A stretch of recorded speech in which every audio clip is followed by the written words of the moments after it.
Seguramente os ha pasado un montón de veces que cuando queréis reducir el pH de un acuario no os cuadran las cuentas porque sacáis, por ejemplo, agua de osmosis y decís, tiene un pH de 6,8, vale, genial, pero luego cuando lo echéis al acuario, poco a poco empieza a elevarse este pH y a todo el mundo que le preguntáis, lo primero que os va a decir es, seguramente tienes alguna roca calcárea en el acuario y es lo que te está elevando el pH, pero hay muchísimos motivos por los cuales este pH puede subir sin necesidad de tener rocas calcáreas. Para poneros un poquito en antecedentes, para quien no lo sepa,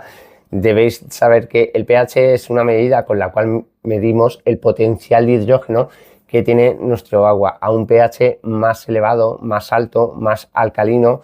vamos a decir que está más cargado de iones de hidroxilo. Por la parte contraria, un pH más bajo, más ácido, va a estar cargado de iones de hidrógeno. Es importante tener esto en cuenta porque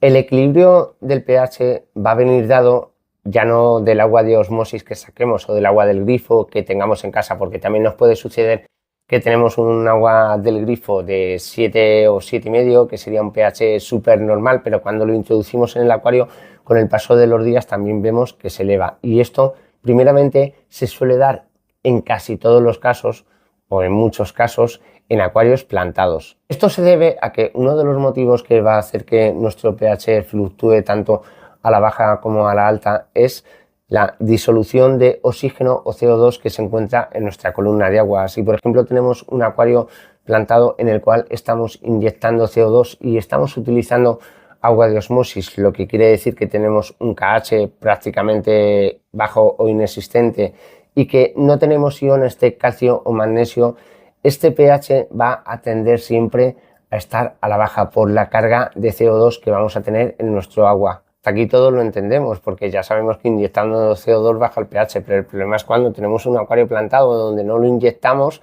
y vemos que este poco a poco sube. ¿Será el sustrato nutritivo? ¿Serán las rocas? ¿Qué será? Pues descartando las rocas, aunque todo el mundo le echa las culpas a ella, pero hay ocasiones en las cuales no sube el pH teniendo rocas o motivos de decoración inertes y el sustrato nutritivo también descargándolo, porque aunque sí que es cierto que hay algunos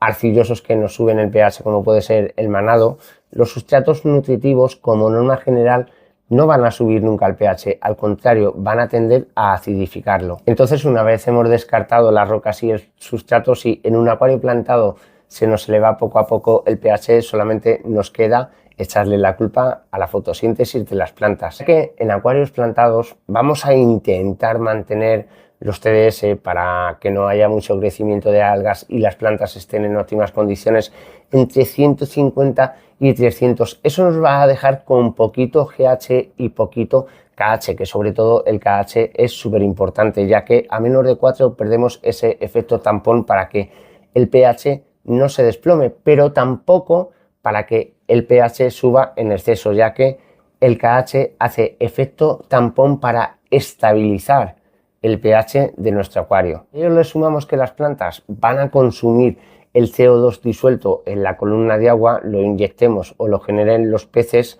y que como norma general vamos a estar trabajando siempre en estos tipos de acuarios con aguas blandas, el potencial de hidrógeno va a cambiar y va a variar con más iones de hidróxilo, por tanto el pH nos va a subir por el consumo que están haciendo de dióxido de carbono nuestras plantas y por sobre todo los microelementos que nosotros añadimos en forma de abono. ¿Qué tiene que ver el abonado del acuario con que nos suba el pH? Pues bastante, porque aunque sí que es cierto que lo que abonamos son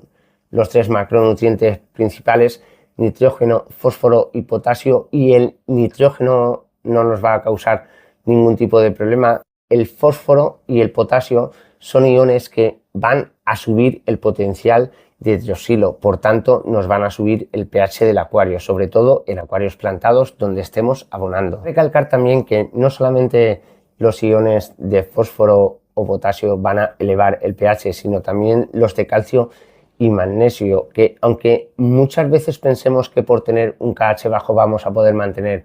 un pH neutro o ácido, en estos casos nos olvidamos de la dureza del GH, que esta también puede llegar a elevar nuestro pH. Aquí todo lo que he dicho hace referencia a los acuarios plantados, pero cuando tenemos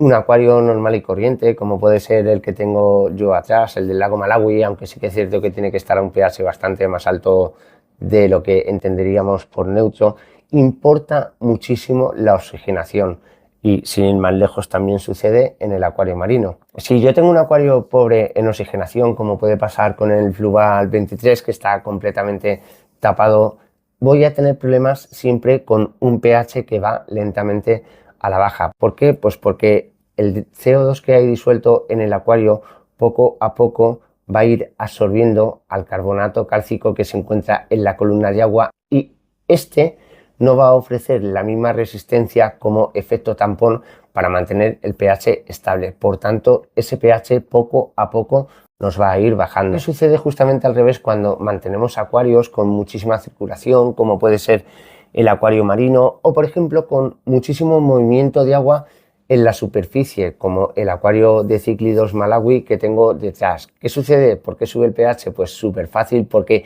estamos disipando el CO2 que se va acumulando, el que van generando los peces, estamos oxigenando en demasía el agua y por tanto estamos dándole mayor capacidad o mayor potencial de hidrógeno a los hidrosilos, que son los que nos suben el pH. Mayor oxigenación en nuestro acuario, un pH más alto. Hablando del intercambio de gases, también tenemos que tener en cuenta que no va a ser lo mismo mantener nuestros acuarios en una habitación que está constantemente ventilada a que, por ejemplo, los tengamos en una habitación cerrada donde suele haber gente y, más si cabe, donde tenemos plantas terrestres, plantas naturales, que vamos a tener una mayor carga de dióxido de carbono. La carga del dióxido de carbono no es el problema que estamos tocando en este vídeo, sino la parte contraria, el exceso de oxigenación en el espacio donde se encuentren nuestros acuarios. Si vamos a dar por hecho de que siempre van a hacer el intercambio de gases y va a perder nuestro acuario el CO2 que mantiene el pH neutro donde nosotros queremos, pero lo único que va a captar es oxígeno que hay disuelto en el ambiente de una ventilación que tenemos en la habitación, vamos a tener también problemas de pH alto.